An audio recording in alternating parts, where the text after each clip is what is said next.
Hadis ini diriwayatkan oleh sahabat Tamim bin Aus Ad-Dari yang wafat ya di tahun 40 Hijriah, tahun 40 pasca hijrahnya Rasulullah sallallahu alaihi wasallam, ya, di mana beliau katakan bahwasanya Nabi Muhammad sallallahu alaihi wasallam bersabda, ya, ad-dinu an-nasihah.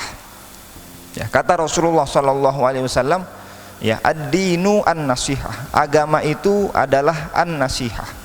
Ya, makna nasihat di sini, ya, ulama-ulama memberikan penjelasan bahwasanya an-nasihah memiliki makna kejernihan, memiliki makna ketulusan, dan juga bisa diartikan dengan kita memberikan sesuatu yang terbaik. Rasulullah sallallahu alaihi wasallam katakan dalam hadis ini, ad-dinu an-nasihah, agama adalah mempersembahkan sesuatu yang amat terbaik yang kita miliki. Ya, kemudian sahabat Tamim bin Aus Ad-Dari beliau tanya lagi kepada Rasulullah dengan mengatakan, liman ya Rasulullah, ya, untuk siapa kita memberikan sesuatu yang terbaik dalam kita beragama ini? Kemudian kata Rasulullah sallallahu alaihi wasallam, qala lillah. Yang pertama adalah untuk Allah. Yang kedua wali kitabihi, dan untuk kitab Allah. Dan yang ketiga wali rasulihi, dan untuk Rasulullah sallallahu alaihi wasallam. Dan yang keempat wali a'immatil muslimin, dan untuk para pemimpin, ya, kaum muslimin. Dan yang kelima wa ammatihim, dan untuk kaum muslimin secara umum.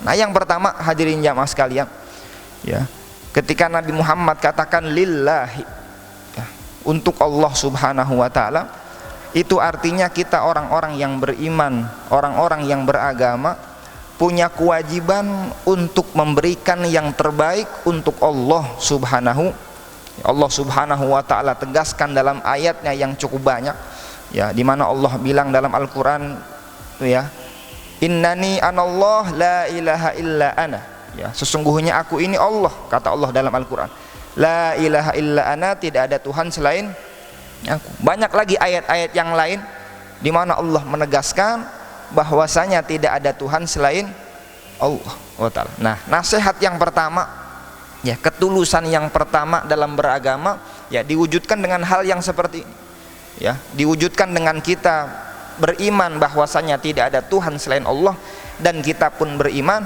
bahwasanya apapun yang sudah Allah subhanahu wa ta'ala berikan dalam kehidupan kita, itulah yang terbaik yang Allah subhanahu wa ta'ala datangkan dalam kehidupan kita. Nah, yang kedua, ya, kata Nabi Muhammad sallallahu alaihi wasallam dalam hadisnya, wali kitabihi, memberikan yang terbaik. Yang pertama tadi untuk Allah, dan yang kedua adalah untuk kitab-kitabnya Allah subhanahu wa ta'ala.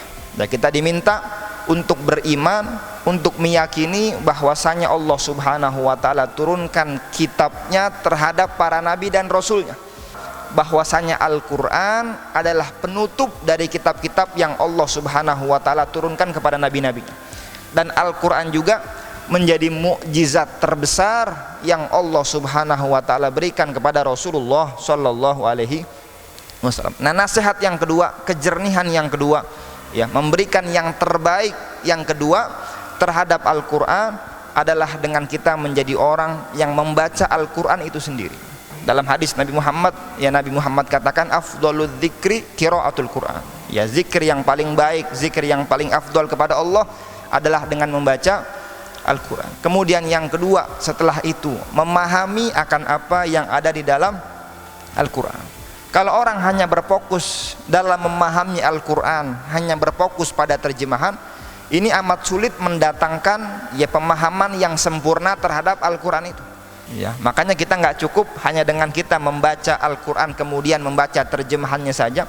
Kita juga diminta untuk, ya, membaca akan apa yang dituliskan oleh ulama dalam tafsirnya. Ya, syukur-syukur kita menyempurnakan itu semua dengan kita mendengarkan, ya, pandangan-pandangan para ulama, mendengarkan kajian terhadap apa yang sudah Allah sampaikan dalam Al-Quran. Dan yang gak kalah sulit pula adalah mengamalkan Al-Quran.